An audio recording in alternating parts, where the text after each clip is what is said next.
Meanwhile, today's officer-involved shooting comes 1 year to the day after our community began grieving the death of Officer Kerrie Orozco. She was shot and killed by a fugitive who was then killed by her fellow officers. Our video is going to take you back to that awful day. The deadly confrontation unfolding at 30th and Martin Ave. Officer Orozco was just a few hours from taking maternity leave, which had been delayed because her newborn was just leaving the hospital. It wasn't long before we learned just how and why she meant so much to this community.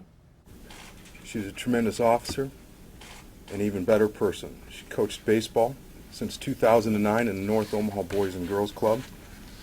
She volunteered with the Special Olympics. She was president of the Police Officers Ball to benefit the Special Olympics. She took in rescue dogs. She was a Girl Scout mentor. Officer Orozco is a top-notch individual in the city of Omaha. Owes her a debt of gratitude and her family like no other. In the days that followed, we learned more and more about the kinds of things she did for her community. As the police chief said, she was indeed a top-notch officer. Now, of course, the following week, funeral services were held for Officer Orozco at St. John's Church on the campus of Creighton University. Much of the community came out to bid farewell as the funeral procession made its way through downtown Omaha over to Council Bluffs and on to St. John's Cemetery. And this is the scene that has etched into many of our minds forever. The rain fell hard. Hundreds of officers stood at attention. And today, on the first anniversary of Officer Orozco's death, a large gathering at the police headquarters. This was for the unveiling of the Horses of Honor. This is a public art project where artists were given a life-size horse, this one for Officer Orozco here.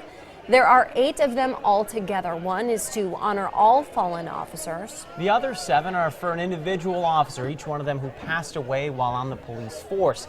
They are currently on display at Turner Park, adjacent to Midtown Crossing.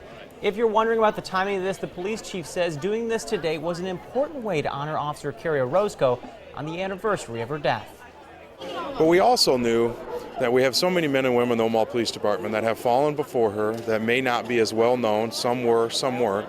So this was an opportunity for us to honor all those officers and put a face and a name and a story behind the badge.